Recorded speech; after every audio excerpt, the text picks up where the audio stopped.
This is it. A galaxy of opportunities right in front of us. Andromeda awaits. Or rather, we waited for Andromeda.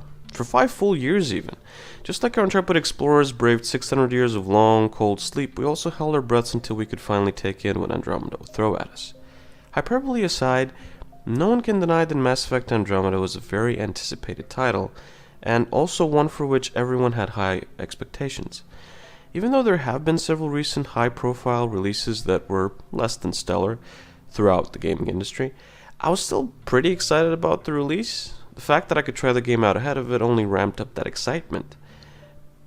Anyone who's read my preview of the game will know, however, that my initial impressions were less than stellar. This is Echo from Pretty Bad Games, and we're going to take a look at Mass Effect Andromeda today and see what worked and what didn't. Just so we get things out of the way, I'm a pretty big Mass Effect fan. I've played the first game about 4 times, once to full completion. The second one I played about 3 times, once with 95% completion.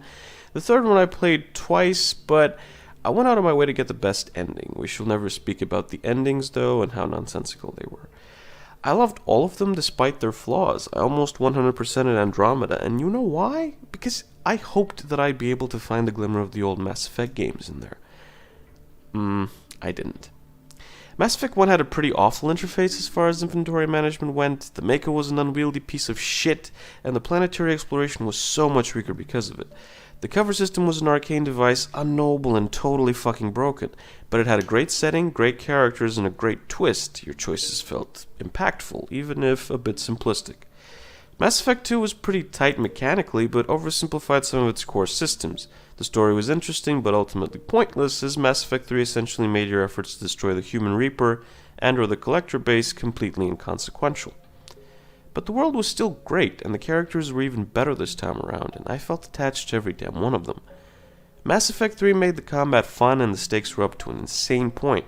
The conclusion was disappointing, but the journey to get there was excellent. I bawled like a crazy person when, during my playthrough, Mordin died while singing Scientist Solarian. Same thing with Anderson bit the dust, because I cared about these characters from the beginning of my journey through the Mass Effect universe to the end. And I wanted to care just as much for those found in Andromeda. And with that, my fellow Pathfinders, let's see why that was made significantly harder for me this time around. Also, beware, spoilers ahead.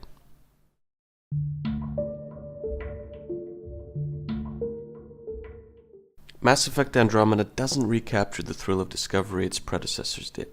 One thing the first Mass Effect did right was that it established itself in a post-First Contact world. Things had the time to reach the point where encountering and interacting with all these alien races was plausible and somewhat grounded.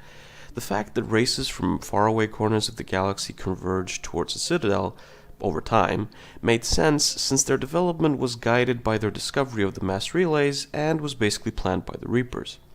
In Andromeda, the fact that you stumbled into a galaxy-spanning conflict just seems like one huge coincidence, only there to fuel a plot that ends up delivering a paltry payoff. The idea of First Contact is also super rushed, as you magically learn how to use remnant technology and are able to converse with the Angara, a race you've never met before, with extreme ease. How did the Angara know so much about the Milky Way so quickly? I mean, we give them an information dump when we land on Aya, but who the hell parsed it that fast? How are any language issues resolved with such ease? Is xenolinguistics Sam's major? Why are the Kett so obtusely set on antagonizing everyone?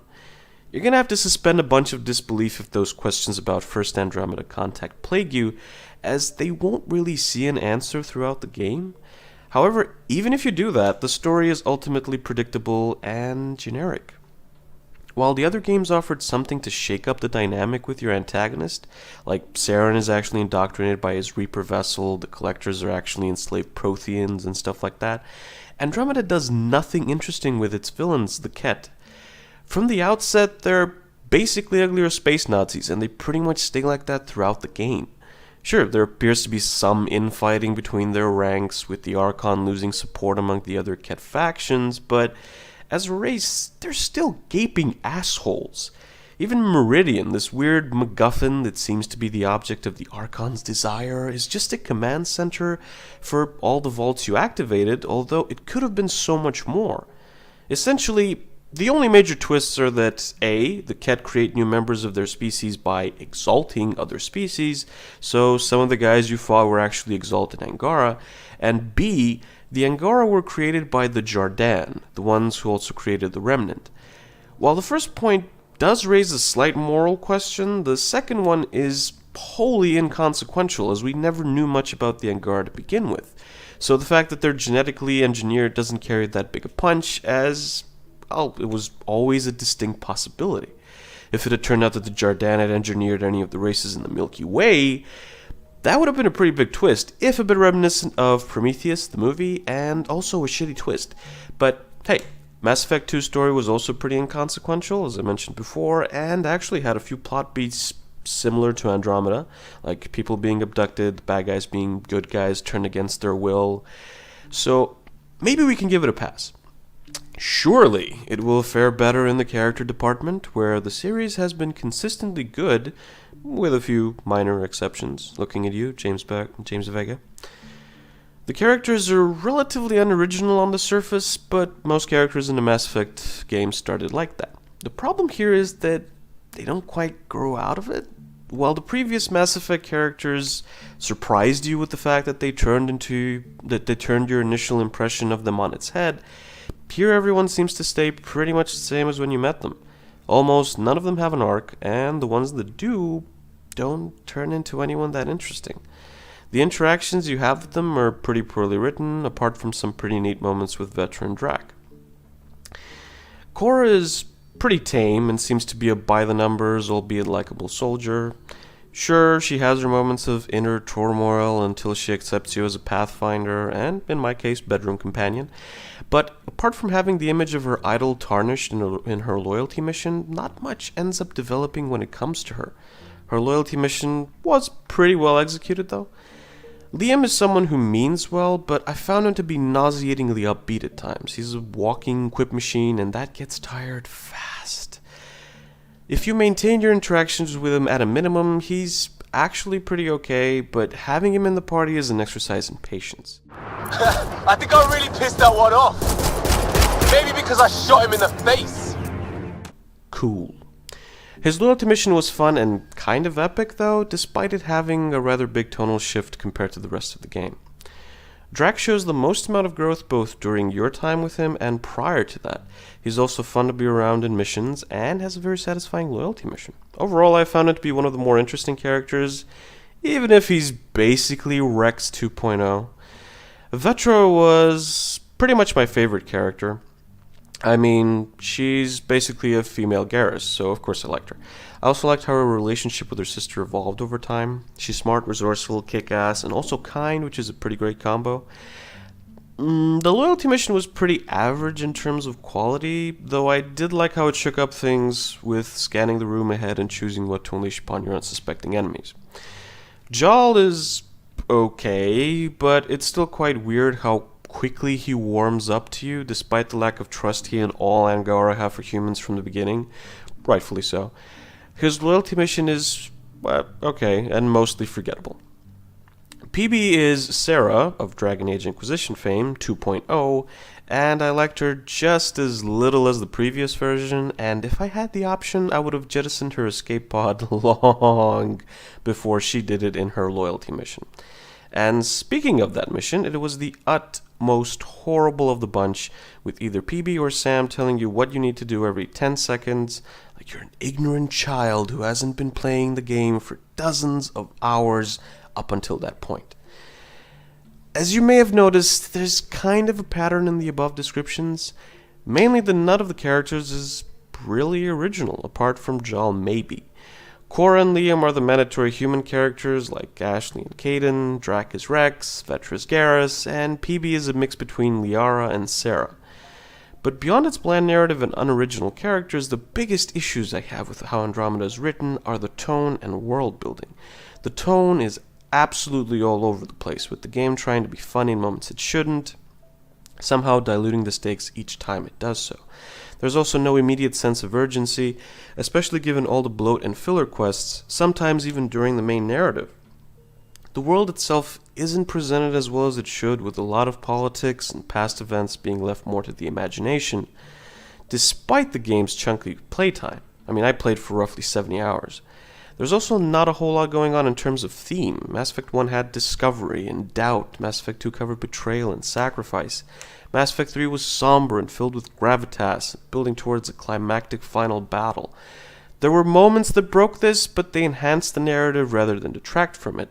Here the theme is mostly exploration and resistance, I guess, in the face of the Ket by both the Andromeda Initiative as well as the Angara, but it's not complemented very well by the rest of the narrative. Essentially, in terms of story, Andromeda is a weaker Mass Effect 2. It tries to do some interesting things with its world and its characters, but really doesn't put in the effort to take it anywhere worthwhile. There are moments where the gem within shines through, but most of the surface is kind of dull and unpolished.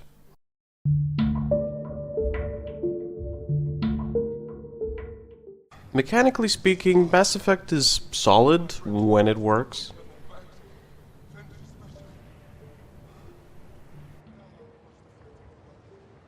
Talk to them. Explain where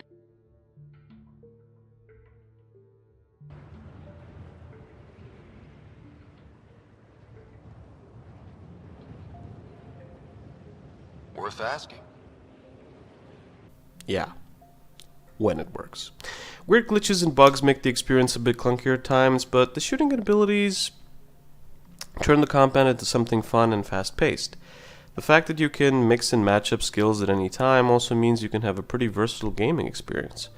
The jetpack and dash also add a layer of mobility to everything that makes firefights thrilling. The only problem is the AI isn't quite up to speed, sometimes ignoring clear threats or making really weird choices in terms of placement. As far as leveling up your character goes, you're given 5 points, with 6 at higher levels, to spend between combat, biotic, and tech skills, with every level of a skill above 4 branching into a binary choice. Depending on the number of points you spend in each tree, you unlock different profiles that are essentially the classes in previous Mass Effect games, and provide different bonuses. There is no hard level cap, and I reached level 57 in one playthrough on normal, with about 96% completion. Your companion skills are effectively maxed out when you hit somewhere around level 50 or so, provided you do their loyalty missions, as this unlocks the final tier of all their abilities. Exploring a planet's surface is pretty cool, but there are times when it goes into the current open world formula a bit too far, and it starts to feel like the worst parts of the zones in Dragon Age Inquisition. Essentially, once you land on a planet, you'll be treated to an objective vomit strewn across the map, making it very easy to lose sight of your important objectives because of all the side activities around.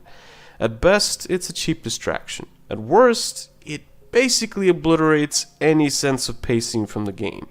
Within the first 5 hours of Mass Effect 1, even with doing all side quests, you activate the Prothean beacon, see Saren shoot Nihilus in cold blood, travel to the Citadel, expose Saren to the Council, become a Spectre because you're awesome, and you might even have some time left over to see that Matriarch Benezia has plans for Arachnite Queen, and she's totes Liara's mom. In the first 5 hours of Andromeda, without doing quite as many side quests, everything went to shit on your golden world, because of course it did. Your dad dies to save your ass, and his sacrifice kind of falls flat. You become Pathfinder because your dad says so, and you discover the Nexus, the poor man's citadel, hasn't been visited by any other arcs besides your own because something went down. The other Mass Effect games had side activities, but this game is essentially as long as the other 3 put together. The remnant vaults that you have to activate to terraform planets or explore for certain side quests are interesting at first, but become one of the more frustrating and tedious aspects of the game later on. The level design within them is very unintuitive, and most of the environment is made of the same gray and neon bluish green colors, making the task of finding terminals or access points way more difficult than it has any right to be. Inventory management is absolutely horrible, and the fact that you can only switch weapons when in specific loadout areas is both limiting and nonsensical, as you can equip them directly when looting from a container or an enemy. Power management is more streamlined and flexible, but you can only equip 3 abilities at once, crippling your adaptability in different fight situations. This is especially weird considering you can chain certain abilities to unleash devastating combos, so letting you have a higher number of them could have led to some interesting combat situations. Consumables felt kind of pointless on normal difficulty, but they might see more traction on higher difficulty settings. Research and crafting are painfully convoluted, and the simple act of finding some specific weapon you want to craft is nightmarish, bordering on cruel. It's like the designers wanted to replicate the clunky UI of the original Mass Effect, but somehow make it even more bullshit. Quests are mostly generic fetch or kill quests, but some of them are taken to a whole new degree of sadism, as you have to jump between a dozen systems just to scan this or that, so you can finally get to the actual mission. Speaking of systems and scanning, Andromeda has definitely achieved a very rare feat by taking all the criticisms people had of Mass Effect 2's planetary scanning and the navigation between systems in Mass Effect 3, and somehow deciding to make things worse. When traveling from one system to another, you're treated to an unskippable transition, but that might just be for loading things, I guess. What isn't acceptable is the fact that prior to a recent patch, all the transitions from location to location within the system were also incredibly long, boring, and, you guessed it, unskippable. Now you can skip them, but it still takes a really long time to fully explore a system just because all the transitions to planets take a long time, and returning to the system map is also slow. Considering you have over 100 planets and locations in the game, it's safe to say everything ends up being extremely tedious. As for planetary scanning, you can now scan anomalies on the planet, but that's usually a pretty quick affair. The resource gathering from Mass Effect 2, however, has been replaced by mining on the surface of the planets. But it's now even more frustrating than before, because you have to keep driving around with the Nomad in a specific mining area, the extents of which aren't shown to you in any way, and pray you find some place where you can place a mining beacon so you can get the resources. Getting a zone to a depleted state, however, takes infinitely more time than doing it on a planet in Mass Effect 2. Throughout my playthrough, I think I only depleted about 2 or 3 mining zones, and that was mostly by accident and definitely not with intent. You can also manage strike teams and send them to do different missions, or do them yourself in multiplayer. The system is largely inconsequential as it gives you small rewards and offers little other incentive. Layered on top of this, you have AVP, or Andromeda Viability Points, that you earn by doing quests that increase the viability of a given planet.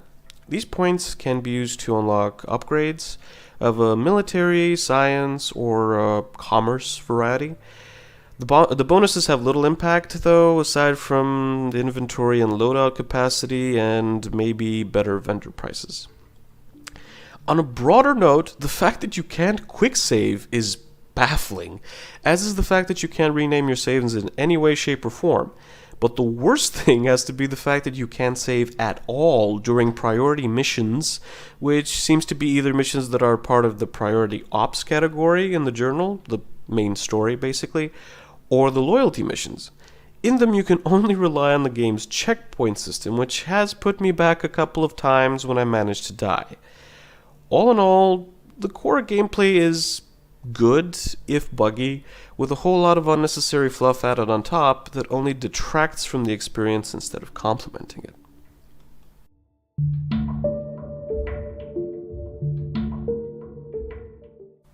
Oh boy. Let's get the good things out of the way first. The environments in Andromeda are breathtaking in a lot of points. The human structures tend to be a little bit repetitive, but they're a relatively small tarnish. The remnant ruins are visually interesting, even if they're mechanically frustrating. The initiative ships look pretty neat and definitely have a nice scale to them. Same for the remnant ships and Meridian. The armors and weapons look neat, although nothing really stands out among them. And that's pretty much where the praise ends. The characters, even when standing still, tend to look weird, at least where the face is concerned. When they animate, it looks like what would happen if you made a blind robot animate what it thought people look like. Dead stares, blank facial expressions, awkward poses, laughable as shit fight cutscenes. You name it, Andromeda does it. It kind of speaks volumes when, in a sprawling space opera, the one highlight I have in terms of animation is the sex scene between Cora and Ryder. That's it. Everything else is a glitchy mess with awkward camera positions during conversations, NPCs that are just flat out walking away from me while they're talking, stunted voice work, terrible writing, and NPCs that are kept off camera while I'm technically speaking to them. Speaking of sprawling, the galaxy itself kind of feels smaller than in other games. I don't know why. I mean, technically it's way bigger and has more content, but it actually feels as though it's a smaller scale than before somehow. I think it has to do with the fact that in the previous games, leaving for another planet was a pretty special event. It felt like it had more weight. You weren't really going to return to that planet anytime soon. In Andromeda, you have so much backtracking to do throughout the galaxy that it just seems like one big planet instead of an actual, galaxy. The music is forgettable, aside from the main menu theme. I still know exactly how Mass Effect's combat music sounds in all the previous 3 games. I wouldn't be able to hum a single note of the one used in Andromeda because I don't remember it at all. I'm not even sure there was any combat music, to be honest. The credits music was also forgettable somehow. It's not that it's of low quality, it's just felt generic and didn't try to do anything interesting as opposed to, say, Mass Effect 3's soundtrack, which I still listen to today, in case anyone is wondering.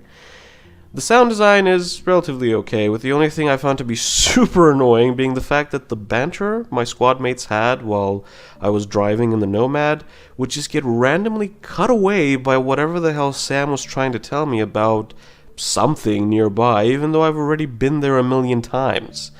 The Tempest is nowhere near as iconic as the Normandy SR-1 or the SR-2. The crew is just not as interesting as the one in the first either, and also much smaller for some reason. The Nomad is an okay Mako replacement, but the fact that it was stripped of guns makes little to no sense in the context.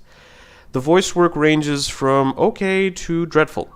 The worst voice acting seems to have been during Ryder Sr.'s memories, because besides him, everyone in there is just super weak in terms of any kind of emotional delivery.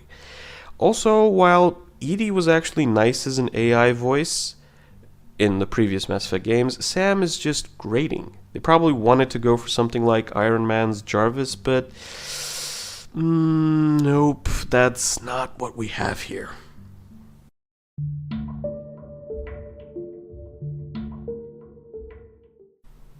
Okay, so Mass Effect Andromeda isn't a bad game in its own right. It's just a really bad Mass Effect game, one that manages to lose the sense of scale, wonder, and loss that we got throughout the first 3 games. It tries to be a soft reboot for the series, but it ended up losing so much of what made Mass Effect great along the way. Do I think it deserves all the hate it got? No, at least not the level of vitriol that was spewed online. While it's deeply flawed, it's also not a death knell for the franchise, not yet at least, and can still be recovered from in another installment, much like Dragon Age did after Dragon Age 2. This is basically what happens when you give an inexperienced studio the reins, make them use an engine they never used before, and force upon them some weird restrictions in regards to handling animations in other studios, or with different types of outsourcing, or facial scan technologies, whatever. That and the fact that EA was probably looking to meet some quarterly targets meant that Andromeda was pushed out the door barely dressed and with an awful case of bed hair.